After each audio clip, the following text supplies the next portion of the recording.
got nothing but hope as long as we're together. One step at a time, this is our forever. সকলকে নমস্কার। কাব্যবেলায় সকলকে স্বাগত।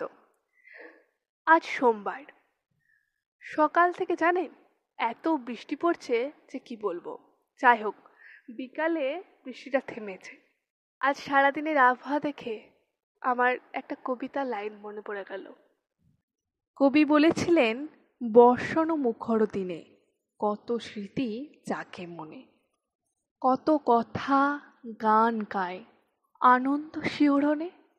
ঠিক এই রকমই একটা বর্ষণ মুখর দিনে আমি আর আমার 3 বন্ধু মিলে চলে গিয়েছিলাম নদীর ধারে, নদীর বান দেখতে।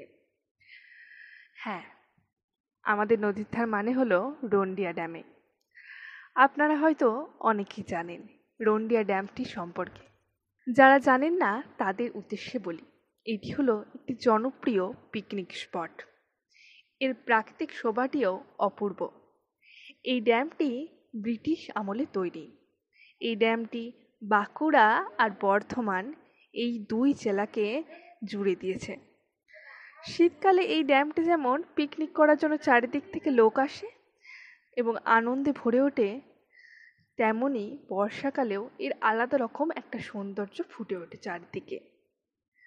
বর্ষাকালে নদীটি জলে পরিপূর্ণ থাকে, অনেকটা ভয়ঙ্কর হয়ে ওঠে, তবে তার মধ্যেও এক আশ্চর্য সৌন্দর্য ফুটে ওঠে এই বর্ষার মধ্যে। তো আমি আর আমার 3 বান্ধবী গার্গী, অনিন্দিতা, আস্থা, আমরা সবাই মিলে এসেছিলাম বান দেখতে। অনেকদিন পর আবার একসাথে বেরোলাম। যাই হোক, অনেক মজা হলো। তারপর চলে গেলাম ভুট্টা খেতে। ভুট্টা খেতে যে আবার এক মজার ঘটনা ঘটেছে। জানেন কি হয়েছে? ভুট্টা খেতে গিয়ে দেখলাম যে ভুট্টাই শেষ হয়ে গেছে প্রায়। তো যিনি ভুট্টা বিক্রি করছিলেন উনি বললেন যে পুরী থেকে আর কি ভুট্টাগুলো যদি খুঁজে দেখতে, যদি খুঁজে পাই তাহলেই ভুট্টা খেতে পারবো। তো আমি তো প্রায় ছেড়েই দিয়েছিলাম ভুট্টা খাওয়ার কথা, কিন্তু আমার 2 বান্ধবী আস্থা আর গার্গী, এরা দুজনা তো ভুট্টা খাবেই। তো এরা দুজনে নিজেরাই খুঁজতে শুরু করে দিল ঝুড়ির মধ্যে থেকে ভুট্টা।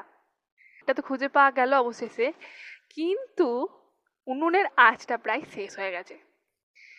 তো সেটা দেখে আমার বান্ধবী আস্থা ও কি করলো, কাকুর কাছ থেকে হাত পাকাটা নিজেই নিয়ে উনুনে হাওয়া করতে লেগে গেল, যাতে আঁচটা খুব তাড়াতাড়ি শেষ না হয়ে যায়। শেষ পর্যন্ত অবশেষে আমরা ভুট্টা খেতে পারলাম।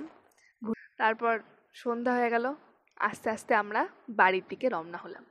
তার মধ্যে পেলাম আইসক্রিমের দোকান। আর আইসক্রিমের দোকান দেখে আমরা আইসক্রিম না খেয়ে চলে আসবো, এটা তো হতে পারে না। তারপর আইসক্রিম খেলাম, সবাই মিলে আইসক্রিম খেতে খেতে আস্তে আস্তে বাড়ি ফিরলাম। সকলকে ধন্যবাদ পুরো ভিডিওটা শেষ পর্যন্ত দেখার জন্য। ভিডিওটি ভালো লাগলে অবশ্যই লাইক, শেয়ার, চ্যানেলটিকে সাবস্ক্রাইব করুন। কমেন্ট করতে কিন্তু ভুলবেন না। ধন্যবাদ।